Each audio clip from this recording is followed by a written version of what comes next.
नमस्कार मित्रों, स्वागत है आपका अपने चैनल सुनो हिंदी साहित्य में। यहाँ आपको मिलेंगे हिंदी साहित्य की रोचक कहानियाँ, उपन्यास, निबंध, कविता और उनमें छुपे जीवन के संदेश। तो चलिए हम आज की कहानी अपनी प्रारंभ करते हैं। और आज की हमारी कहानी है राही, जो कि सुभद्रा कुमारी चौहान ने लिखी है और यह सन 1947 ईस्वी में प्रकाशित हुई थी। हम अपनी कहानी का प्रारंभ करते हैं। तेरा नाम क्या है? राही। तुझे किस अपराध में सजा हुई है? चोरी की थी सरकार। चोरी? क्या चुराया था? नाज की गठरी।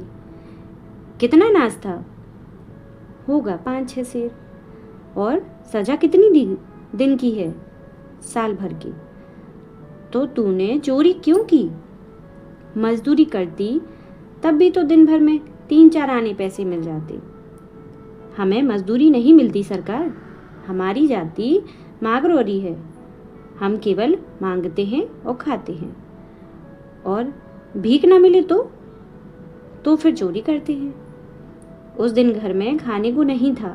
बच्चे भूख से तड़प रहे थे। बाजार में बहुत देर तक मांगा बोझा ढोने के लिए टोकरा लेकर भी बैठी रही, पर कुछ न मिला। सामने किसी का बच्चा रो रहा था।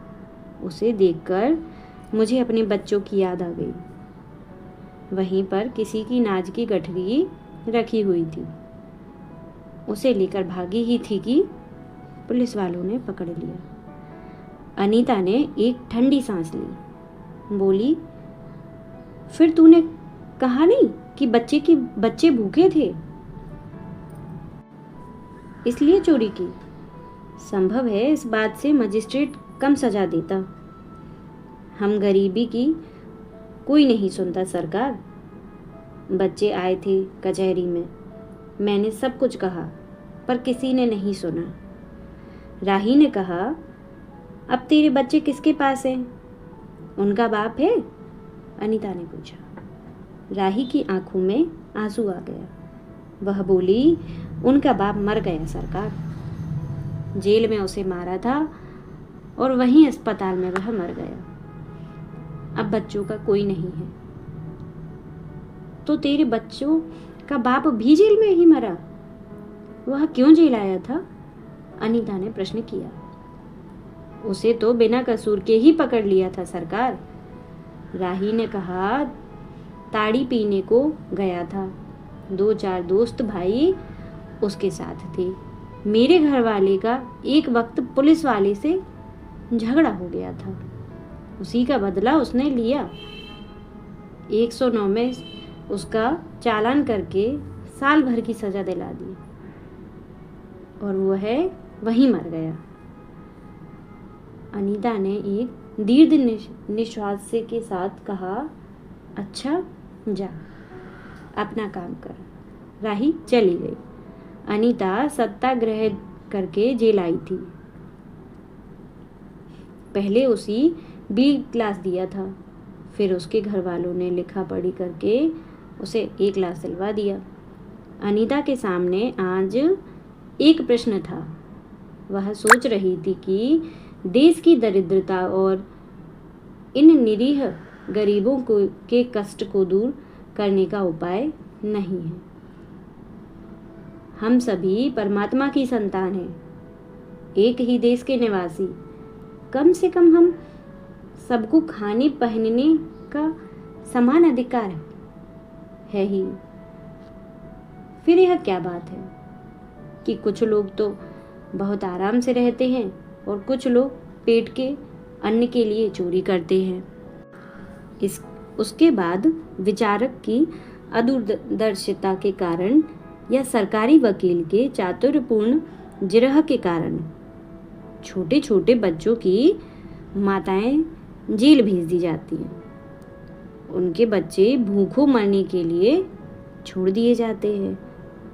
एक और तो यह कैदी है जो जेल आकर सचमुच जेल जीवन के कष्ट उठाते हैं, और दूसरी ओर हम लोग जो अपनी देशभक्ति और त्याग का ढिंढोरा पीटते हुए जेल आते हैं।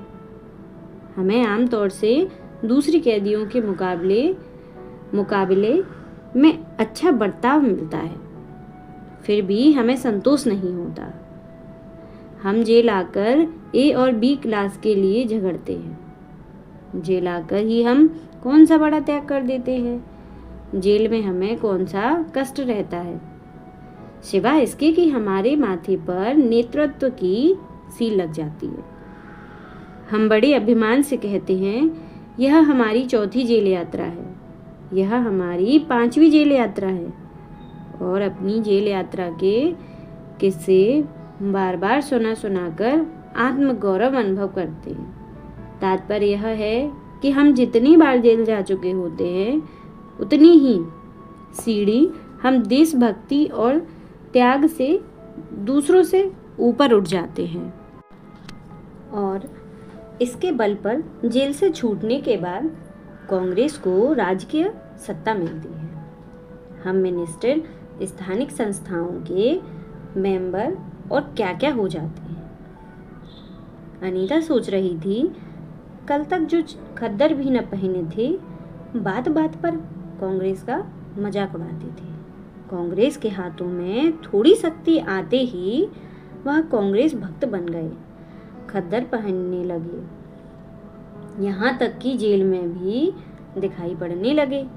वास्तव में यह देशभक्ति है या सत्ता भक्ति?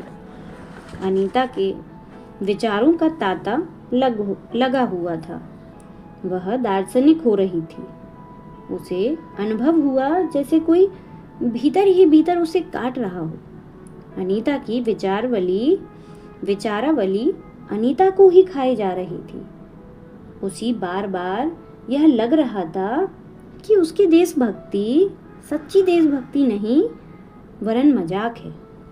उसे आत्मग्लानि हुई और साथ ही साथ आत्मानुभूति भी।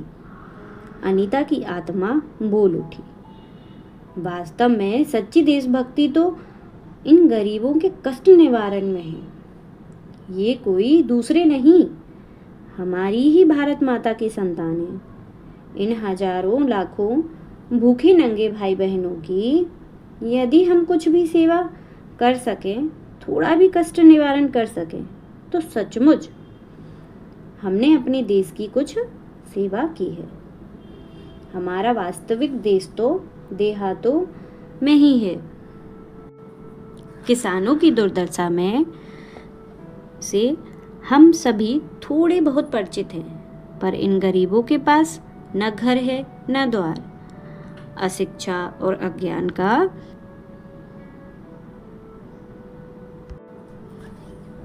इतना गहरा पर्दा उनकी आंखों पर है कि होश संभालते ही माता पुत्री को और सास बहू को चोरी की शिक्षा देती है, और उनका यह विश्वास है कि चोरी करना और भीख मांगना ही उनका काम है।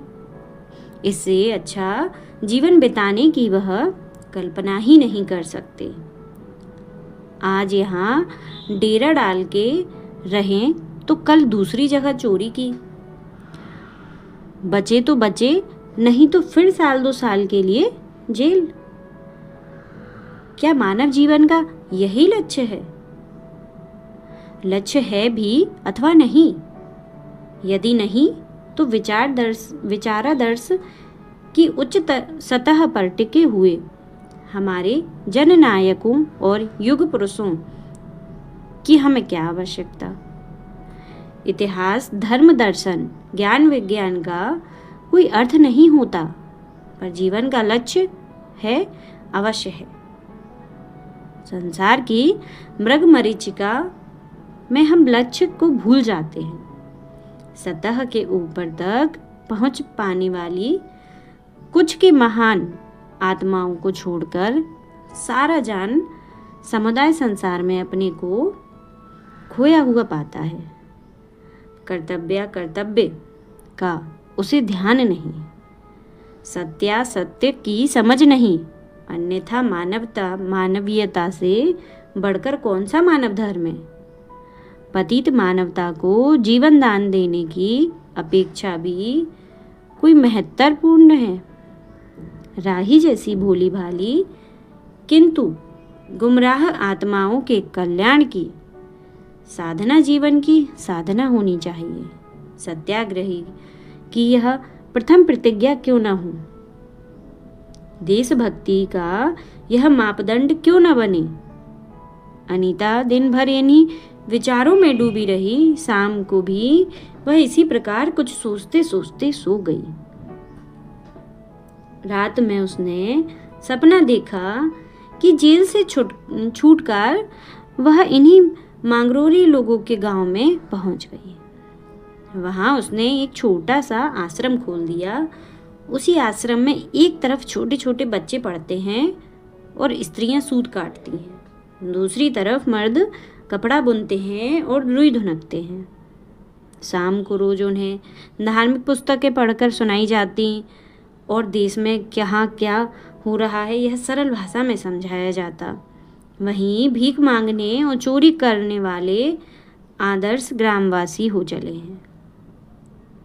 रहने के लिए उन्होंने छोटे छोटे घर बना लिए हैं। राही के अनाथ बच्चों को अनीता अपने साथ रखने लगी है। अनीता यही सुख स्वप्न देख रही थी। रात में वह देर से सोई थी। सुबह 7 बजे तक उसकी नींद न खुल पाई। अचानक स्त्री जेलर ने आकर उसे जगा दिया और बोली, आप घर जाने के लिए तैयार हो जाइए, आपके पिता बीमार हैं, आप बिना शर्त छोड़ी जा रही हैं। अनीता अपने स्वप्न को सच्चाई में परिवर्तित करने की एक मधुर कल्पना ले घर चली गई। धन्यवाद।